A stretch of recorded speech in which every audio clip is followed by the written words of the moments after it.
은혜로우신 하나님 아버지, 우리의 생각과 마음은 내려놓고 오직 성령께서 우리의 마음을 주관하게 하여 주시옵소서.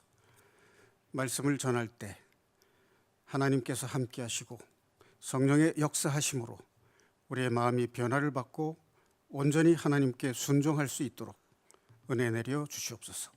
예수님의 이름으로 감사하며 기도드리옵나이다. 네, 여기 볼륨 조금만 더 올려주세요.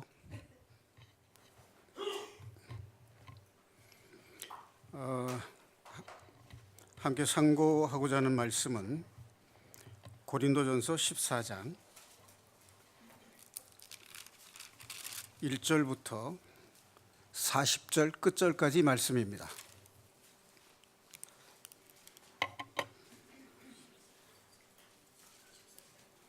네, 고린도전서 14장 신약성경 280페이지입니다.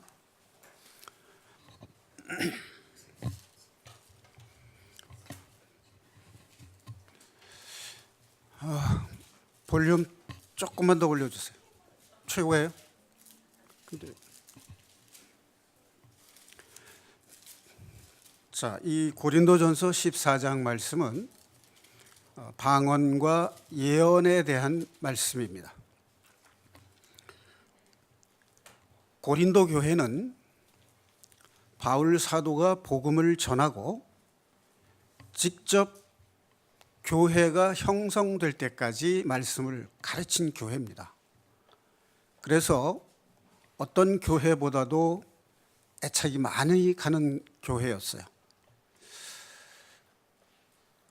그런데 복음이 전도된 교회들이 여럿이 있는데 그 중에서도 가장 은사를 많이 받은 교회가 고린도 교회예요. 그 고린도 교회가 얼마만큼 은사를 많이 받았는가를 12장에서 말씀하고 있습니다. 12장에는 앞으로 한 장을 넘기면 15장이 나오죠.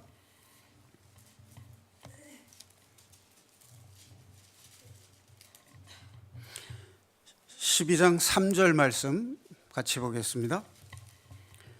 그러므로 내가 너에게 알리노니 하나님의 영으로 말하는 자는 누구든지 예수를 저주할 자라 하지 아니하고 또 성령으로 아니하고는 누구든지 예수를 주시라 할 수 없느니라. 4절에 은사는 여러 가지나 성령은 같고 직분은 여러 가지나 주는 같으며 또 사역은 여러 가지나 모든 것을 모든 사람 가운데서 이루시는 하나님은 같으니 각 사람에게 성령을 나타내심은 유익하게 하려 하심이라. 어떤 사람에게는 성령으로 말미암아 지혜의 말씀을, 어떤 사람에게는 같은 성령을 따라 지식의 말씀을. 자, 여기서 지혜의 말씀과 지식의 말씀이 어떻게 다르냐? 지혜의 말씀은 하나님의 말씀을 깨닫고 삶에 적용하는 것을 지혜라고 합니다. 그러니까 예를 들면 내가 하나님의 말씀을 듣고 깨달아서 구제의 봉사를 했다든가 섬김의 봉사를 했다든가 이렇게 실제 삶 속에서 나타나는 것을 지혜의 말씀이라고 그래요. 지식은 하나님의 말씀을 깨달아 아는 것을 가리킵니다. 그러니까 머리로 깨달아 아는 것을 지식이라 하고 마음으로 깨달아서 삶에 실천하는 것을 지혜라고 합니다. 그러니까 고린도 교회는 이런 은사를 받은 사람들이 많이 있었어요. 그 다음에 9절, 다른 사람에게는 같은 성령으로 믿음을, 어떤 사람에게는 한 성령으로 병 고치는 은사를. 자, 여기서 믿음은 일반 성도들이 믿는 그 믿음을 말하는 게 아니라 믿음으로 역사하는 능력을 가리킵니다. 다시 말하면 믿음의 말씀을 전할 때 구원을 받는 역사가 일어나는 거.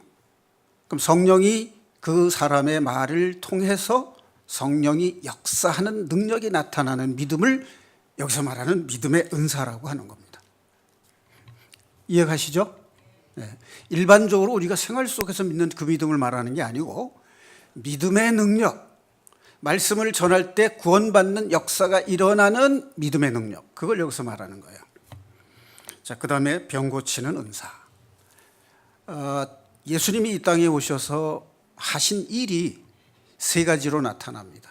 가르치고 복음을 전파하시고 병 고치고, 그리고 하루의 일이 끝난 밤 시간에, 한가한 시간에는 예수님이 주로 무엇을 하셨냐면 기도를 하셨습니다. 그러니까 예수님의 삶에 있어서 기도는 일상적인 삶이었고, 어떤 목표를 감당하는 사역을 하실 때에는 땀방울이 핏방울이 되는 것 같이 기도를 하셨다고 되어 있습니다. 그러니까 목표를 두고 절실한 기도를 할 때의 모습은 무릎을 꿇고 머리가 땅에 닿도록 그런 자세를 취하고, 경건한 기도의 모습입니다. 그런 자세를 취하고 기도를 하신 것으로 성경은 기록하고 있습니다. 자, 10절. 어떤 사람에게는 능력 행함을. 이 병 고치는 은사와 능력 행함의 은사, 병 고치는 은사는 그냥 병을 고치는 은사예요. 그런데 능력 행하는 은사라는 것은 병을 고치는 일과 함께 복음을 깨닫는 역사를 말합니다. 어떤 사람에게는 예언함을, 어떤 사람에게는 영들 분별함을. 자, 이 고린도 교회에 바울 사도가 편지를 썼을 때는 성경이 완성되기 전입니다.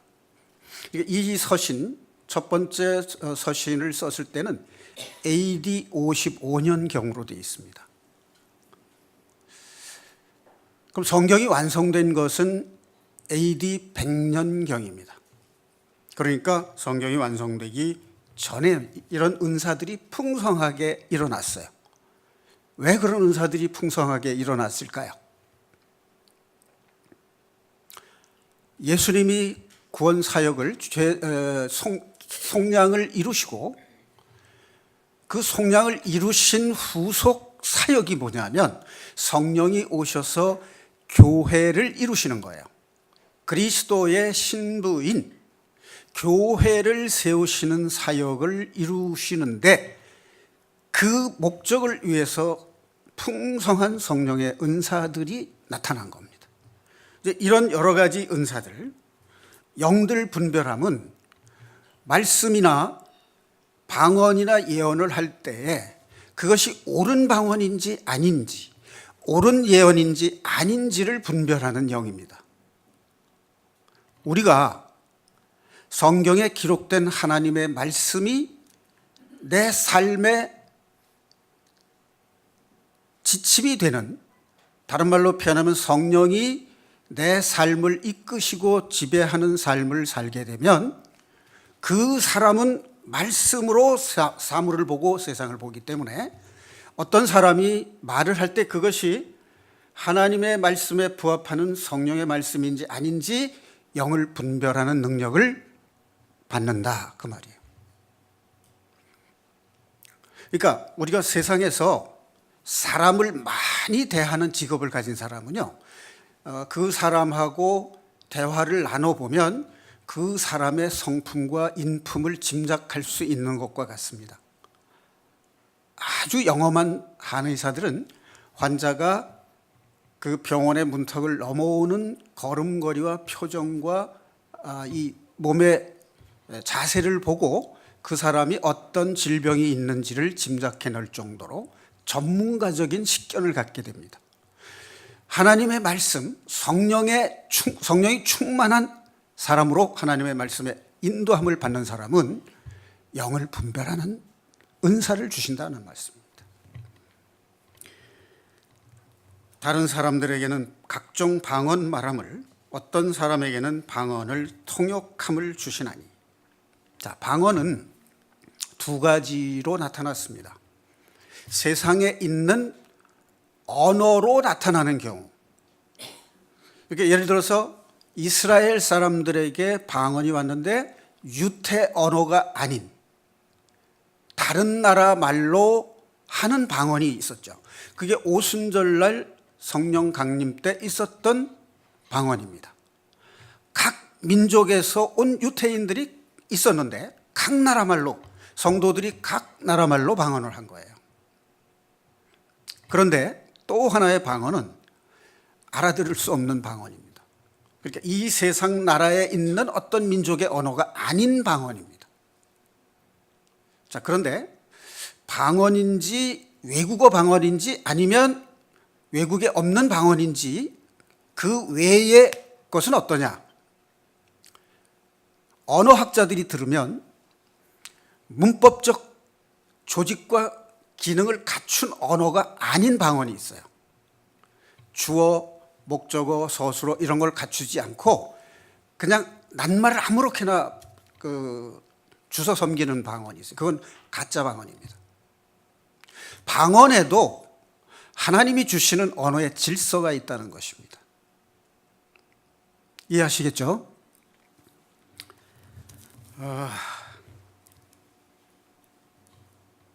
이해하시겠죠? 마음을 여시고, 마음을 열어야 성령이 들어가실 거 아닙니까? 제가 좀 긴장하니까 여러분들도 같이 긴장을 하시는 것 같습니다. 제가 평소에는 그렇지 않은데 강단에만 서면 좀 진지해지는 그런 경향이 좀 있습니다. 이해하고 들어주시면 고맙겠습니다. 자, 그런데 이렇게 각종 은사를 주시는 목적이 뭐냐면 11절, 고린도전서 12장 11절입니다.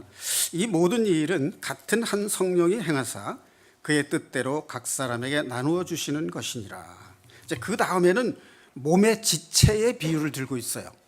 몸에는 머리가 있죠. 그리고 머리에 대응되는 게 이제 몸이죠. 그럼 머리는 누구세요? 예수 그리스도시죠. 그럼 몸은 뭐예요? 교회예요, 교회. 이 몸에는 심장도 있고 폐도 있고 오장육부가 있고 팔다리, 손발이 다 있지 않습니까? 이렇게 사람의 몸에 여러 가지 지체가 있듯이 교회에도 지체가 있다는 말씀입니다. 그러면 이제 각 지체로서의 일을 하려면 기능을 주셔야 되지 않겠어요? 그 기능을 주신 것이 은사입니다. 그렇죠? 네, 아멘. 네. 편하게 아멘 하셔도 좋습니다. 자, 그런데 손이 어떤 동작을 할 때 그 손이 동작을 하는 과정을 생각해 본다면 손이 지가 알아서 움직이는 겁니까? 머리에서 신경을 통해서 지시를 내렸을 때 손이 움직이는 거죠. 그럼 이제 머리가 누구라고요? 예수님. 그러면 신경을 통해서 손을 움직이게 한다. 목적에 맞게 움직이게 한다. 신경을 통해서 손을 움직이는 것을 뭐라고 할 수 있어요? 그것이 성령의 역사예요. 그러니까 우리가 교회 안에서 내가 어떤 직분을 맡았거나 어떤 일을 하고 섬기거나 그것은 내가 한 것이지만 사실은 누가 하게 하신 거예요? 성령이 하신 것이고 주님이 성령을 통해서 일하시는 거죠. 아멘. 네. 그럼 이제 제가 하는 일은, 지체로서 제가 하는 일은 말씀 전하는 일을 하는 거죠. 네. 아까 저 위에서 말씀 전하는 일을 할 때는 목사로서 한 것이고 지금 여기서 하는 것은 교사로서 성경을 가르치는 겁니다. 그렇죠? 네. 자, 그러면 이제 제가 이런 직분을 맡아서 하는 것은 외형상으로는 제가 하는 거죠. 그런데 실질적으로는 주님께서 성령을 통해서 나를 움직이게 해서 하시는 거라는 얘기예요. 아까 쉰들러라는 분이 폴란드에 붙잡혀서 고통을 받는 유태인들을 한 사람씩 구원하기 위해서 그의 모든 재산을 사용하신 것이, 우리는 눈에 보이는 쉰들러를 보고 있지만 사실 눈에 보이지 않게 성령님께서 역사하신 거잖아요. 그것은 주님이 주신 권능으로 성령이 하시는 거예요. 성령은 하나님의 뜻에 따라 하고 주님이 하신 일을 하시는 거예요. 주님이 하신 일 이외에는 성령도 하지 않으십니다. 무슨 뜻인지 이해하시겠죠? 네, 아멘. 그러니까 우리가 눈에 보이는 것을 보면 그 속에 보이지 않는 성령의 역사하심을 우리가 보는 눈이 있어야 돼요. 그게 뭐냐면 영을 분별하는 것입니다.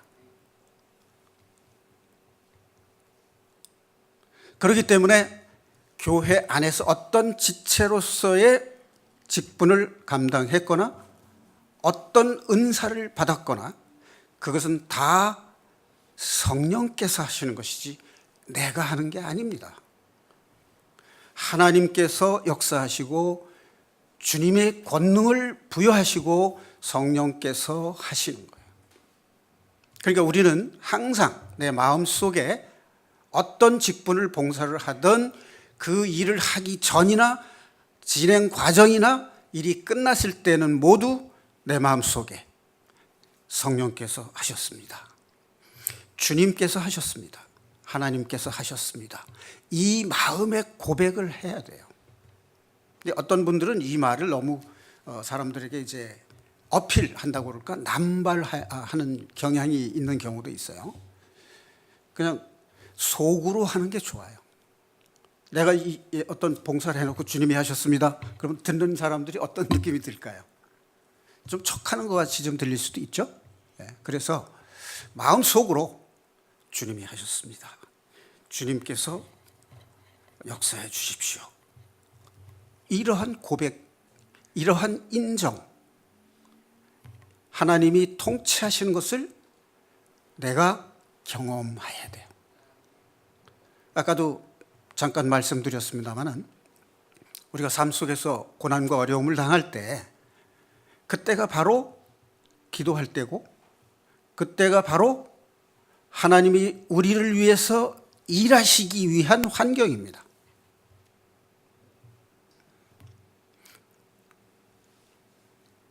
구원받은 그리스도인이 고난을 당했을 때 하나님을 원망하면 어리석고 미련한 거예요. 아, 하나님께서 나를 가까이 부르시는구나. 이 고난을 통해서 나로 하여금 기도하게 하시는구나. 하나님, 제가 어찌해야 할까요? 저는 하나님의 뜻을 알지 못하오니 하나님께서 길을 열어주시고 제가 할 바를 가르쳐 주십시오. 이런 마음의 기도가 있을 때 성령께서 역사하시는 겁니다. 이때 성령께서 역사하시는 것이 꼭 가슴이 뜨거워진다든가 몸에 진동이 온다든가 이런 것은 특별한 경우에 일어나는 일이고 평소에는 조용한 말씀으로 깨우쳐 주십니다. 예를 들어서 내가 어떤 일을 할 때 갈등이 생기고 어떤 사람이 미워지는 경우 있어요. 그때 그냥 그 사람과 시시비비를 가리려고 하면 이게 사람의 생각으로 하는 겁니다. 그런데 하나님께서는 그걸 원치 않으세요. 입을 다물고 조용히 기도하고 기다리면 하나님께서 온유함과 겸손함을 주시는 거예요. 그래서 그 마음속에 평강이 이루어지고 사람을 미워하는 마음을 눈 녹듯이 사라지게 해주십니다. 그것이 조용한 음성으로 엘리야에게 들려줬던 것처럼 내 마음속에 이루어지는 하나님의 역사요, 성령의 임재하심이요, 성령이 나를 인도하시는 것입니다. 그것을 날마다 생활 속에서 경험할 때 우리는 하나님의 통치를 받는 하나님의 백성이 되는 겁니다. 자, 13장으로 넘어가면 사랑장이 나옵니다. 이 12장은 은사장이죠. 13장은 사랑장입니다. 자, 그런데 여기 보면 우리가 이해하기 어려운 말들이 하나 있어요. 내가 사람의 방언과 천사의 말을 할지라도 사랑이 없으면 소리나는 구리와 울리는 꽹과리가 되고, 여기까지는 이해가 할 수 있을 것 같아요. 2절, 내가 예언하는 능력이 있어 모든 비밀과 모든 지식을 알고 또 산을 옮길 만한 모든 믿음이 있을지라도 사랑이 없으면 내가 아무것도 아니요. 여러분 이 말씀이 이해가 가시나요? 가시는 분이 있네요. 네. 내가 내게 있는 모든 것으로 구제하고 또 내 몸을 불사르게 내줄지라도 사랑이 없으면 내가 아무 유익이 없느니라. 이 말씀 이해 가십니까? 영을 분별할 줄 아시는 분들이 은사가 있습니다. 저는 이게 한동안 이해가 안 됐었어요. 처음부터 이해가 되신 분은 진짜 은사가 있는 분이에요. 근데 보통 사람들은 이게 이해가 잘 안 됩니다. 고민하고 생활 속에서 고통과 괴로움을 겪다가 나중에 묵상 중에 또는 어떤 목사님의 설교를 통해서 깨달음이 올 수 있습니다. 이게 알고 나면 쉬워요. 근데 알기 전에는 어렵죠. 자, 여기에 사랑이라는 말 속에 예수님을 넣어주면 이해가 금방 됩니다. 자, 보세요. 예언하는 은사가 있어요.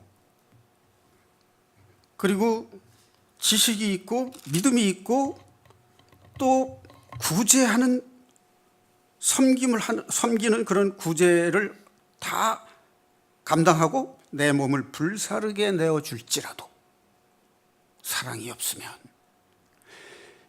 이게 내 몸을 불사르게 내주는 게 사랑 없이 가능한가요? 이렇게 생각하면 이해가 안 가는 거예요. 그렇죠? 아니, 사랑이 없는데 어떻게 구제를 하고, 사랑이 없는데 어떻게 내 몸을 불사르게 내어줄 수가 있어? 그렇게 부정적으로 보면은 진짜 빠져들어가는 거예요. 이 말이 무슨 뜻이냐 하면, 내가 교회 안에서 어떤 직분을 감당하고 봉사를 하고 섬기는 일을 해도 내 마음 속에 예수님의 통치를 받는 그 삶이 없으면, 그런 뜻이에요. 사랑이 없으면은 내가 교회에 출석 잘하고 주일 성수 잘하고 새벽 기도하고 저녁 기도, 금요 성령 집회, 또 복음 사경에 빠지지 않고 교회에 일찍 나와서 봉사하고 다 해도 내가 나의 의로 하면, 내 방법, 나의 의, 나의 자랑으로 하면 그것은 내 마음속에 예수님이 없는 겁니다.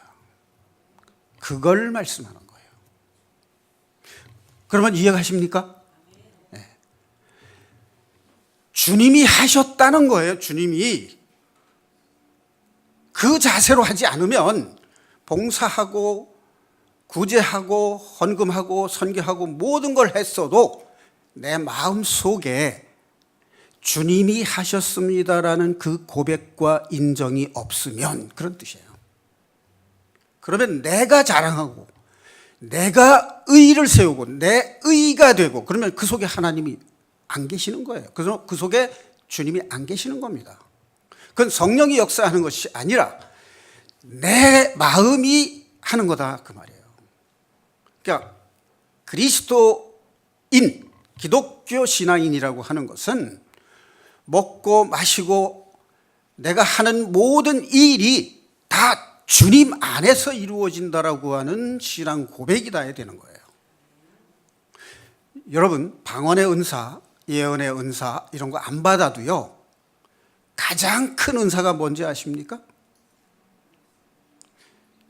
주님의 통치를 받는 게 가장 큰 은사예요. 내 안에 주님이 역사하시는 그 삶, 주님이 하셨다라고 하는 그 고백 속에는 온유함과 겸손함이 있는 거예요. 그 온유함과 겸손함으로 직분을 수행하고 청지기 소임을 할 때 주님께서 하시는 것이고 성령께서 나를 이끄시는 거예요. 나의 의를 내세우고 내 자랑이 되면 그 속에 예수님이 안 계신 것이고 그 속에 사랑이 없는 겁니다. 그러면 그것은, 그 은사는 아무것도 아니라는 얘기예요.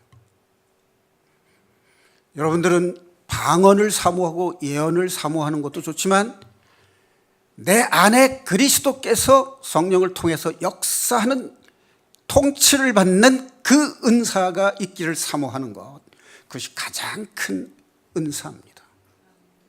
아멘. 자, 14장입니다. 자, 그래서 여기 첫째 줄 보면 1절 보면 사랑을 추구하며 이렇게 돼 있죠. 그런데 옛날 성경을 보면 뭐라고 돼 있냐면 사랑을 따라 구하며 이렇게 돼 있어요. 무엇을? 그 밑에 나오는 모든 은사를 사랑을 따라 구하라, 그 말이에요. 고린도 교회의 은사가 풍성했는데 고린도 교인들 중에 가장 많은 은사를 받은 게 뭐냐면 방언의 은사였어요.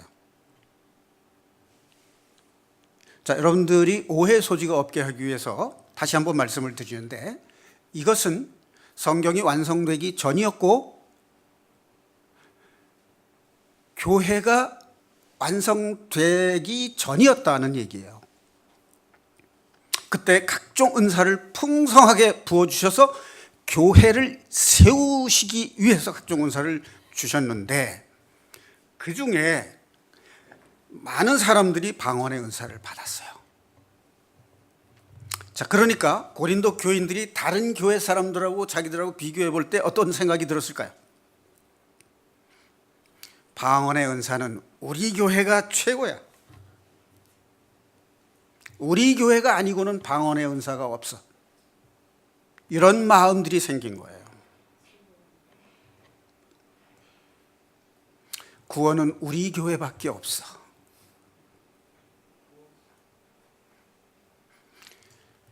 방언의 은사가 우리 교회밖에 없어. 그런 마음이 들면 그걸 자랑하게 되는 거예요. 그러니까 새로운 교인들이 오게 되면 저 사람 방언 은사 받았어? 안 받았어? 이걸로 사람을 판단을 하는 거예요. 그렇게 하지 말라는 거예요. 방언의 은사는 그런 거 하라고 주신 거 아니에요. 뭐 하라고 주셨다고요? 교회의 덕을 세우라고 주신 거예요. 가장 큰 은사가 뭐라고요? 내 안에서 주님이 하셨다 하는 것을 고백하는 믿음, 그게 가장 큰 은사예요. 그러니까 여기 보면 14장 1절에 보면 사랑을 따라 구하라. 신령한 것들을 사모하되 특별히 예언을 하려고 하라. 신령한 것들이 그 당시에는 풍성하게 은사로 나타났어요. 그런데 왜 특별히 예언을 하라고 했을까? 하나님이 구원 계획을 이루어 가시고 성취해 가시는 그것에 대한 소망을 품게 하기 위해서, 그 소망이 흔들리지 않는 믿음, 확신하는 믿음, 구원을 완성해 가는 믿음을 주시기 때문에 그런 겁니다. 아멘. 자, 2절.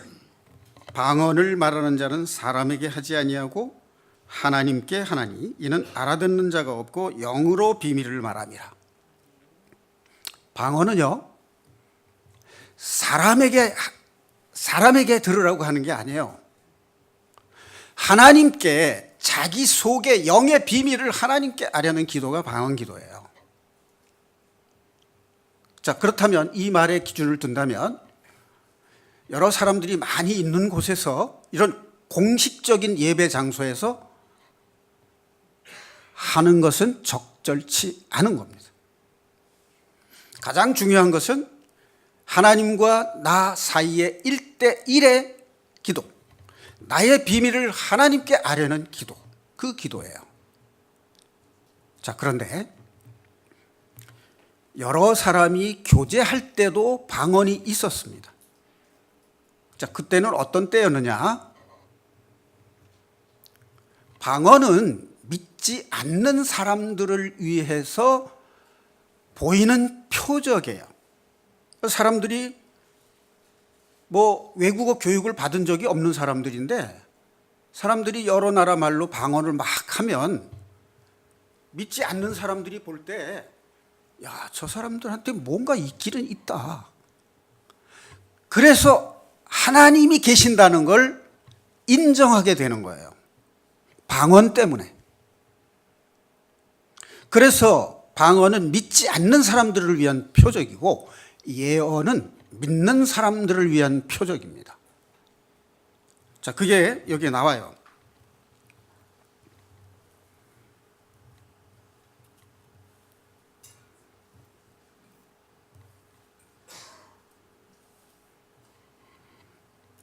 (22절)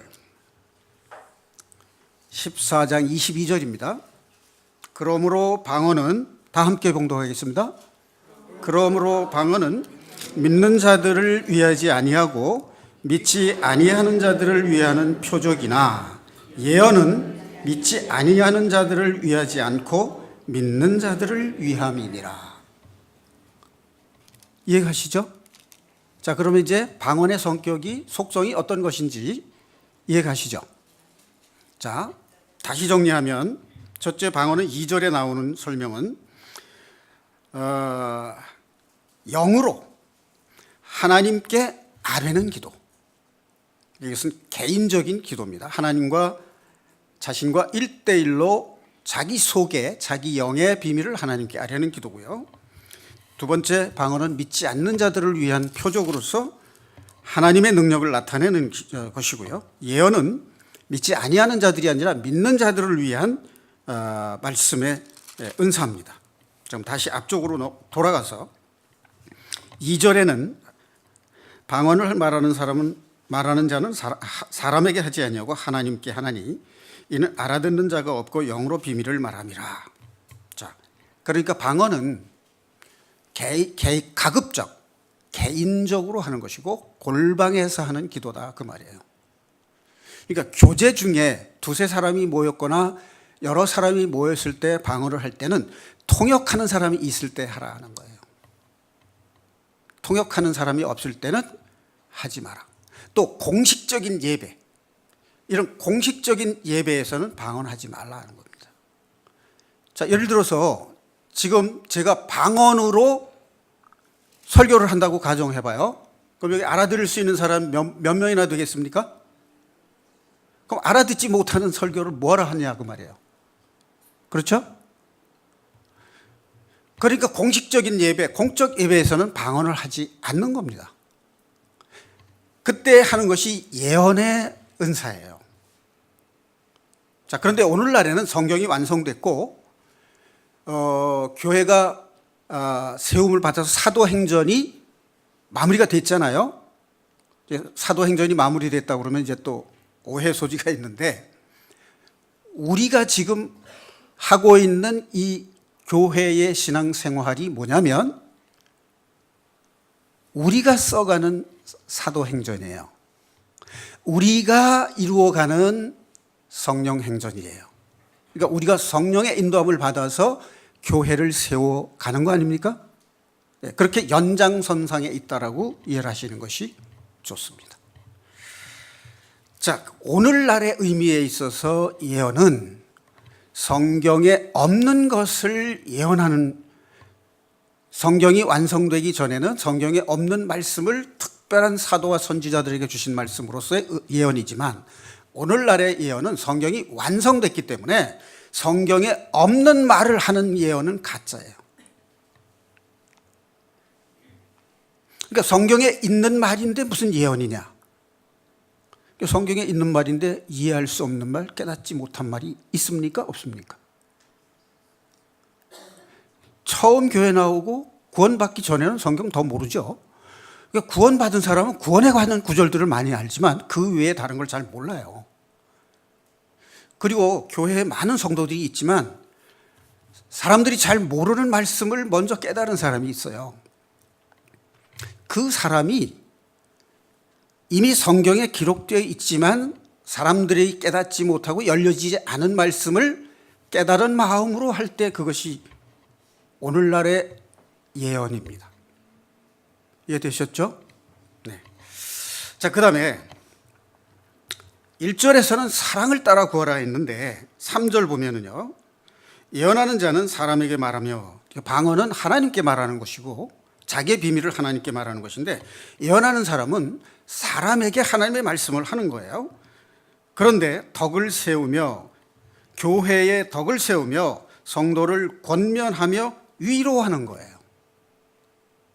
그러니까 방언을 하는 사람이나 예언을 하는 사람이 내가 이런 은사를 받았다라고 과시하거나 자랑하거나, 자기가 자랑한다는 얘기는 상대적으로 다른 사람을 무시하는 것이 될 수 있어요.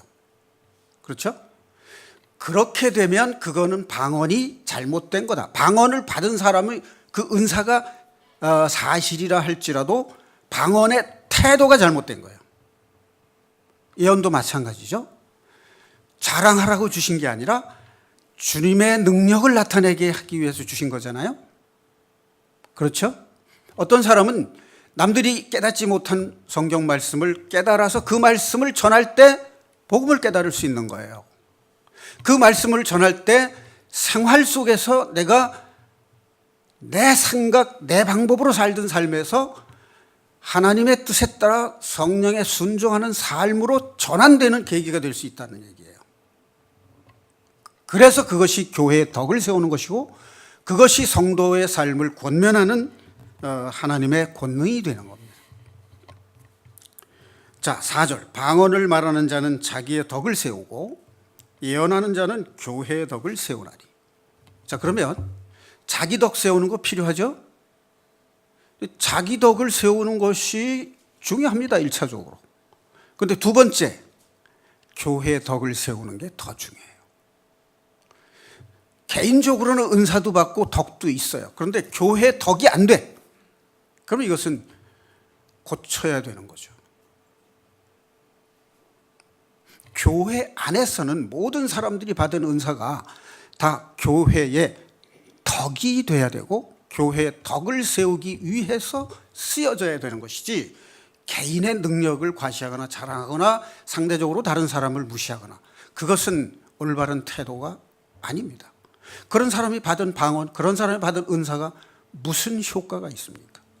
개인에게도 덕이 안 되고 교회도 덕이 안 된다면 그것이 어찌 하나님이 바라시는 것이겠느냐, 그 말이에요. 실제로 방언 은사 받은 사람 중에 개인의 운명을 점치면서 위협을 하고 헌금을 유도하고 또 신비주의에 끌려가도록 그렇게 유도하는 사람들이 있어요. 그런 거 성경에 없어요. 어떻게 이 성경 속에 한 사람 개인의 운명을 점치는 그런 능력을 주셨습니까? 점치는 것은요, 하나님을 거역하는 거예요. 거역하는 죄예요. 그러니까 방언을 받았다, 예언을 받았다 하는 사람들 중에 개인적으로 그런 일을 하는 사람들이 있어요. 돈을 버는 하나의 수단으로 쓰는 사람들이 있어요. 그것은 성경적으로 옳지 않은 겁니다. 자, 그 다음, 방언을 말하는 자는 자기의 덕을 세우고 예언하는 자는 교회의 덕을 세우나니, 나는 너희가 다 방언 말하기를 원하나 특별히 예언하기를 원하노라. 왜 그렇죠? 4절에 보면 방언은 자기의 덕을 세우는데 예언은 교회의 덕을 세우기 때문에, 그러니까 방언보다도 예언을 더 섬하라, 이런 말씀이 되어 있고, 만일 방언을 말하는 자가 통역하여 교회의 덕을 세우지 아니하면 예언하는 자만 못하니라.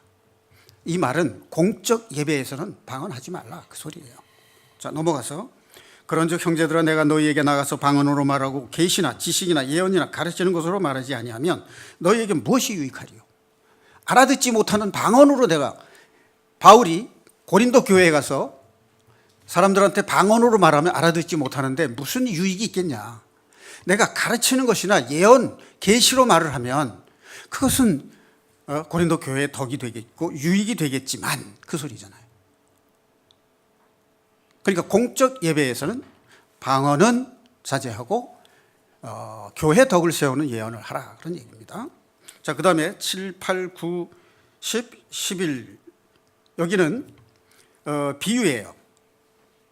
필이나 검은고나 이런 악기를 연주하는데 음을 분별할 수 없다면 그게 무슨 소용이 있겠느냐 그 소리예요. 그러니까 방언을 했는데 알아듣지 못한다면 무슨 소용이 있겠느냐 그런 뜻이에요. 자, 방언하는 사람이 혹시 계시다면 자기 자랑하거나 과시하거나 또는 여러 사람들이 보이는 데서 자랑 삼아 하지 마시고 방언 못하는 사람 무시하거나 우습게 보거나 그러지 말라는 거예요. 왜냐? 방언 받은 것이 구원의 확신이 아닙니다. 아까도 얘기했잖아요. 22절에 방언은 믿지 않는 사람들을 위한 표예요. 방언한다고 해서 그게 구원받았던 표가 아닙니다. 그건 믿지 않는 사람들에게 하나님 계신다는 것을 나타내기 위해서 일시적으로 사용하시는 은사예요. 이해가셨죠? 네. 12절 그러므로 너희도 영적인 것을 사모하는 자인즉 교회의 덕을 세우기 위하여 그것이 풍성하기를 구하라. 자, 여기서 그것은 앞에서 말한 방언이나 예언을 말하는 것이에요. 13절 그러므로 방언을 말하는 자는 통역하기를 기도할지니 방언을 하면 통역하는 은사까지 달라고 기도를 하라. 그러나 내가 만일 방언으로 기도하면 나의 영이 기도하거니와. 여기 이 말은 2절에 나오는 방언은 하나님께 하나니 사람에게 하지 아니고 하나님께 하나니 알아듣는 자가 없고 영으로 비밀을 말한다는 말하고 대응되는 거예요. 방언으로 기도하면 나의 영이 하나님께 대해서 기도하거니와 나의 마음은 열매를 맺지 못하니라. 방언의 은사를 받았는데 자기가 성령의 열매를 맺지 못한다 그 말이에요. 그게 무슨 소용이 있느냐 그 말입니다. 자, 그 다음에 15절 그러면 어떻게 할까? 내가 영으로 기도하고 또 마음으로 기도하며 내가 영으로 찬송하고 또 마음으로 찬송하리라. 자, 영으로 기도하는 게 뭐고 마음으로 기도하는 게 뭐고, 전번에 제가 혼으로 기도하는 것을 얘기했는데 혼으로 기도하는 것은 인도의 초월적 명상이나 또 기독교가 아닌 타 종교에서 귀신을 부르는 접신하는 것이 있어요. 그건 혼령으로 하는 기도예요. 혼의 기도예요. 그거는 기독교인들에게는 상관이 없는 겁니다. 그것을 사모하다 보면 귀신의 영에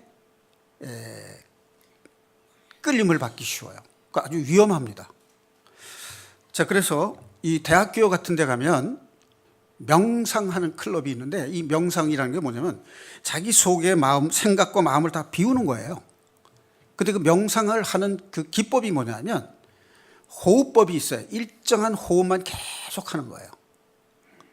그러니까 심호흡, 복근호흡이라고 하는 그런 것도 있고, 또 명상을 할 때 보면 똑같은 음을 일정한 간격으로 반복을 하는 그런 음악을 들려주거나, 이렇게 되면 사람이 생각과 마음이 빈 상태가 돼요.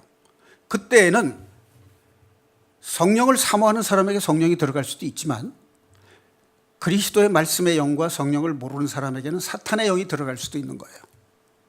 그게 위험하다는 거예요. 그래서 명상은 지도하는 사람이 없을 때 하는 것이 아닙니다. 사실 어떻게 보면 안 하는 것이 더 좋을 수도 있어요. 자, 그 다음 마음으로 기도한다는 것은 내가 마음에 원하는 바, 이 말씀을 묵상을 많이 하고 설교를 통해서 말씀을 많이 깨달은 사람은 그 마음에 하나님의 말씀으로 마음의 기도를 하는 기도가 바로 마음의 기도예요. 그런데 내가 나의 뜻과 생각과 소욕, 욕심을 내려놓고 하나님의 말씀으로 기도를 할 때 하나님이 성령으로 나를 감화, 감동시켜서 영으로 기도하게 하실 수 있어요.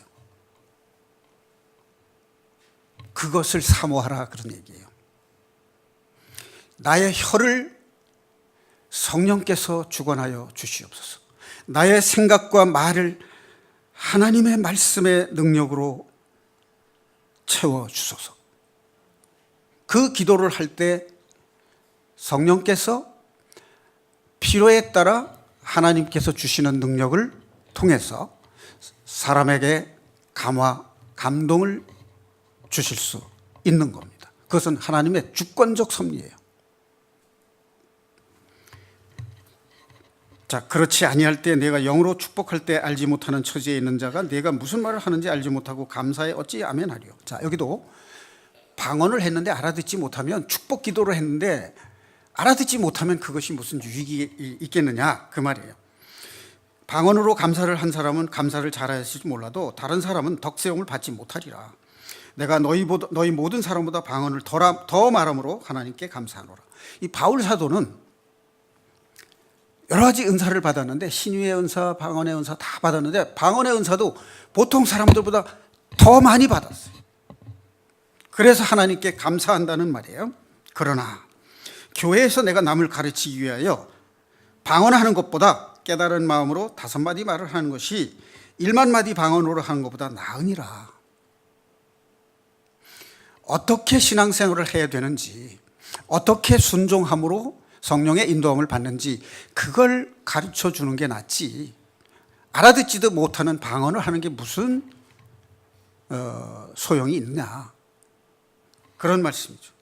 형제들아, 지혜에는 아이가 되지 말고 악에는 어린아이가 되라. 지혜에는 장성한 사람이 되라. 자, 지혜는 아까도 말씀드렸지만 하나님의 지식의 말씀을 깨달아서 삶에 적용하는 것. 그러니까 지식은 머리로 깨닫는 것이면 지혜는 마음으로 깨달아서 삶에 반영이 되는 거예요. 쉰들러 같은 사람은 지혜의 말씀과 구제하는 은사를 받은 거예요. 자, 그러므로 이것은 각 사람에게 주어진 달란트와 재능에 따라서 하나님이 그 필요에 따라 각자에게 주시는 은사예요. 예를 들어서 내가 가르치는 일을 오랜 동안 40년 했어요. 그럼 이제 가르치는 훈련을 받았으니까 가르치는 것과 관련된 은사를 주실 가능성이 많지, 방언의 은사나 병 고치는 은사나 이런 것보다는 그 사람이 훈련받은 것과 관련이 있는 은사를 주시는 것이 하나님의 뜻에 가깝지 않겠습니까?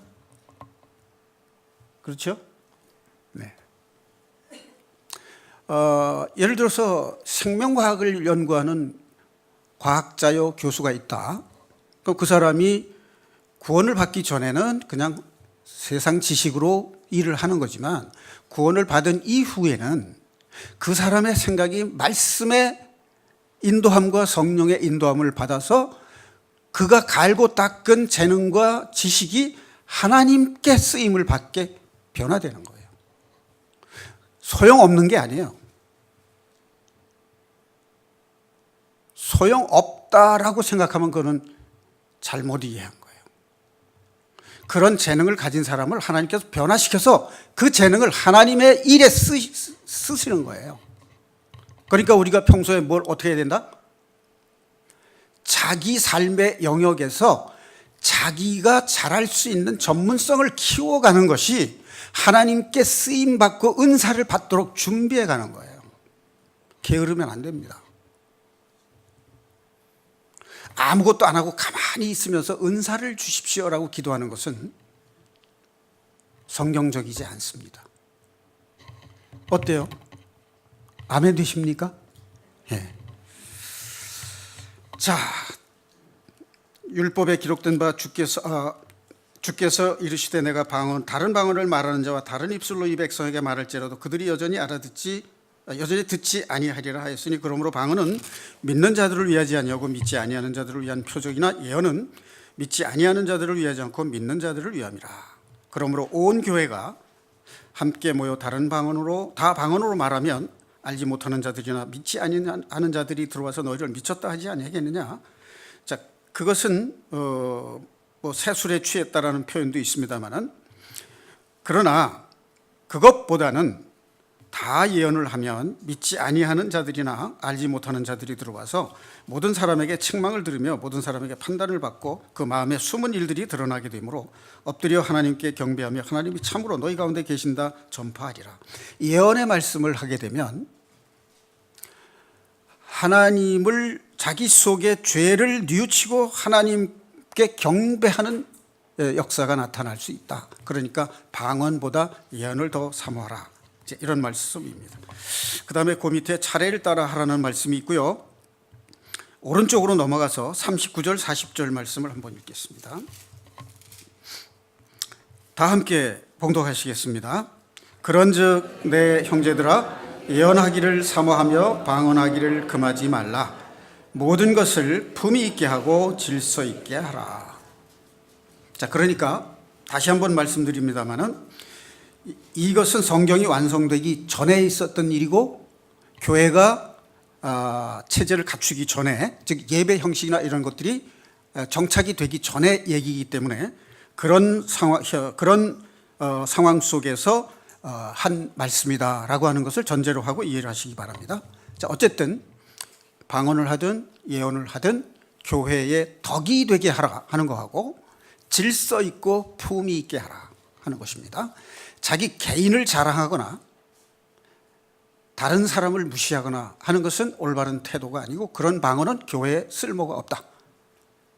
다만 교회의 덕이 될 때 그것은 하나님이 주신 목적에 맞게 써야 되고, 방언은 개인적으로 하나님께 드리는 영의 기도고 자기 비밀을 하나님께 아뢰는 기도고 믿지 않는 사람들을 위한 표니까 그거보다는 예언의 말씀을 통해서 교회의 덕을 세우고 교회의 질서를 유지하고 품위 있게 하라.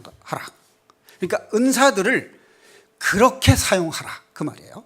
그런데 그 모든 것에 앞서서 사랑을 따라 구하라 하는 것입니다. 그 말은 내 안에 예수님께서 나를 성령으로 역사하셔서 나를 쓰셨다라고 주님의 통치를 받는 신앙 고백과 주님의 통치를 인정하라 하는 것입니다. 자, 그러면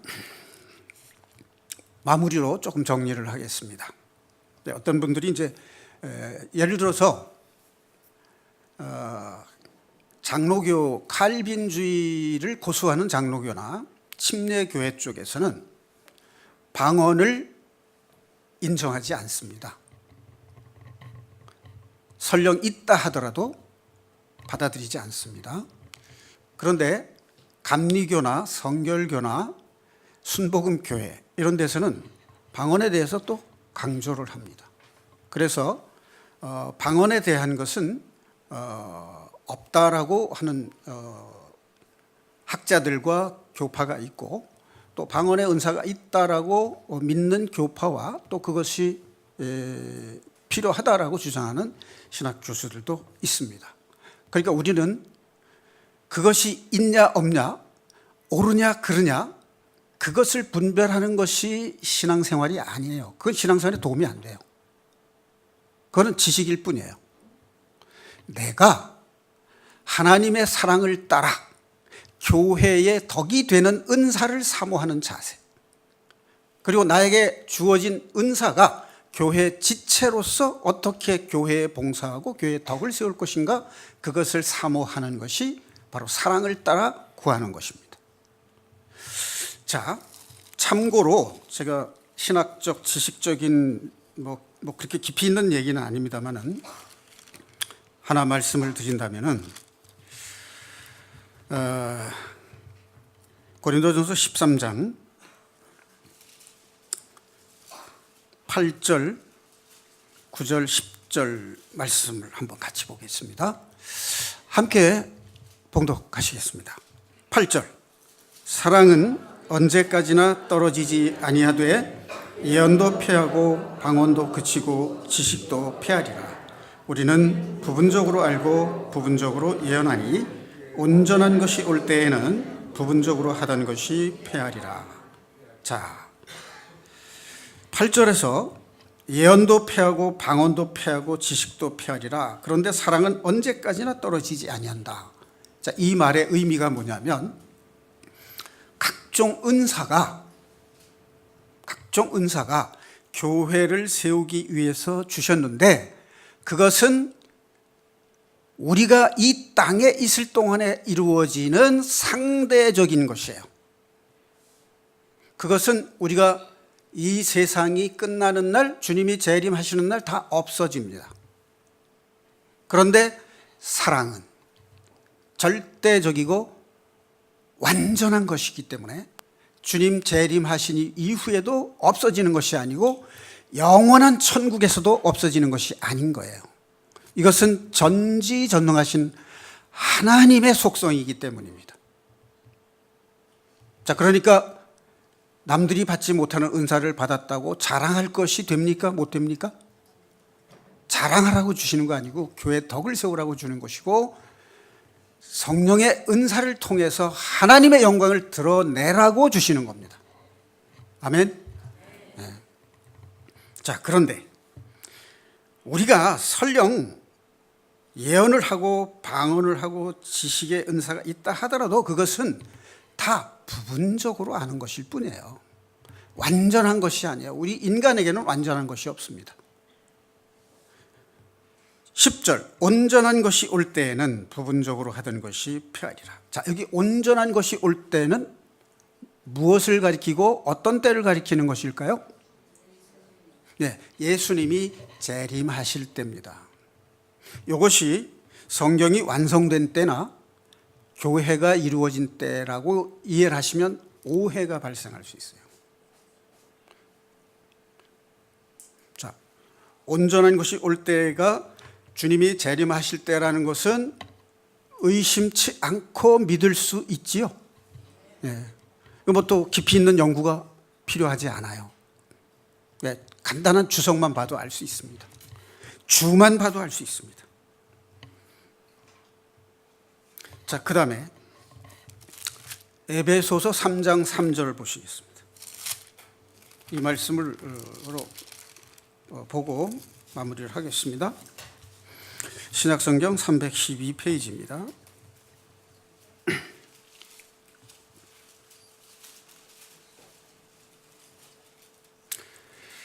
자, 제가 몇 절을 읽겠습니다. 신약성경 312페이지. 이러므로 그리스도 예수의 일로 너희 이방인을 위하여 갇힌 자 된 나 바울이 말하거니와 너희를 위하여 내게 주신 하나님의 그 은혜의 경륜을 너희가 들었을 터이라. 자, 이것은요, 바울 사도가 3층 천을 환상으로 보고 난 것을 말합니다. 곧 계시로 내게 비밀을 알게 하신 것은 내가 먼저 간단히 기록함과 같으니. 그게 고린도 후서 12장에 나옵니다. 고린도 후서 12장 2절에 보면 내가 그리스도 안에 있는 한 사람을 아노니 그는 14년 전에 셋째 하늘에 이끌려간 자라. 그가 몸 안에 있었는지 몸 밖에 있었는지 나는 모르거니와 하나님은 아시느니라. 내가 이런 사람을 아노니 그가 몸 안에 있었는지 몸 밖에 있었는지 나는 모르거니와 하나님은 아시느니라. 이게 객관적 제3자처럼 썼지만 바울 사도가 자신의 이야기를 제3자의 이야기처럼 쓴 거예요. 왜 그렇게 했냐면 이렇게 자기가 경험했다고 말하면 고린도 교인들이 자기를 떠받들까 봐, 신령한 사람으로 경배할까 봐 그걸 방지하기 위해서 이렇게 표현한 거예요. 자, 그 다음에 다시 넘어가세요. 에베소서 3장. 곧 계시로 내게 비밀을 알게 하신 것은 내가 먼저 간단히 기록한 것 같으니 그것을 읽으면 내가 그리스도의 비밀을 깨달은 것을 너희가 알 수 있으리라. 자, 여기서 그리스도의 비밀이라는 것이 뭘까요? 그리스도의 비밀은요, 복음이에요. 십자가의 죽으심과 부활하심, 그것을 가리키는 거예요.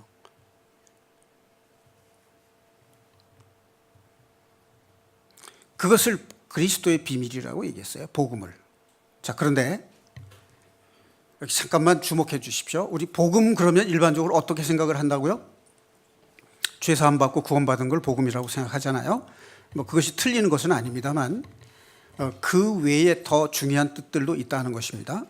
자, 복음은 따라서 해보세요. 복음은 우리 삶에 나타나는 하나님의 능력이다. 복음은 우리를 죄에서 구원하시는 하나님의 능력이에요. 내가 죄 사함 받고 구원받는다는 것은 인간인 내 쪽에서 복음을 바라보는 거잖아요. 그래요, 안 그래요? 그럼 하나님 쪽에서 사람을 향해서 볼 때 그 복음이 뭐예요? 죄인을 구원하시는 하나님의 능력이잖아요. 그렇죠? 그러니까 내가 죄 사함 받고 구원받은 것은 뭐라고요? 하나님의 구원의 능력이 내 안에 이루어진 것이고 내 삶에서 이루어지는 거예요. 그런데 이것이 또 오해의 소지가 있는 것이 한 번 받고 나면 끝인 것처럼 생각을 해요. 구원받은 사람의 삶 속에는 하나님의 복음의 능력이 그 삶 속에서 주님이 재림하실 때까지 계속해서 일어나는 거예요.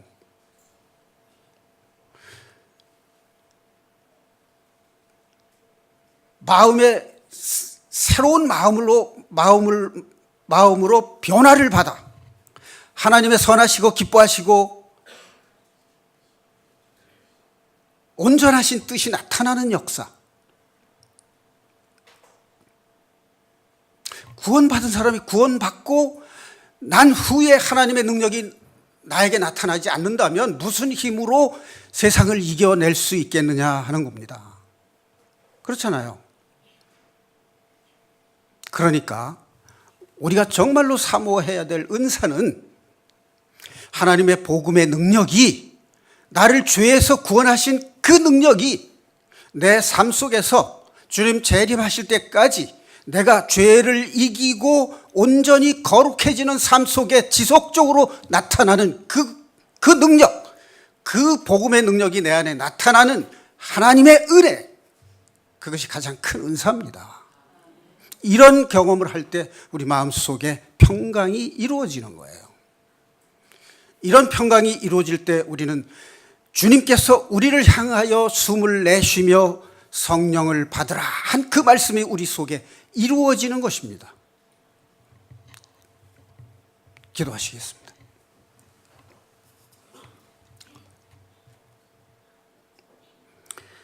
은혜가 풍성하시고 긍휼이 많으신 하나님 아버지, 저희에게 말씀을 깨달을 수 있도록 성령을 통해서 깨달음을 주시고 이 말씀이 우리 삶에 힘이 될 수 있는 그 믿음을 허락하심을 감사드립니다.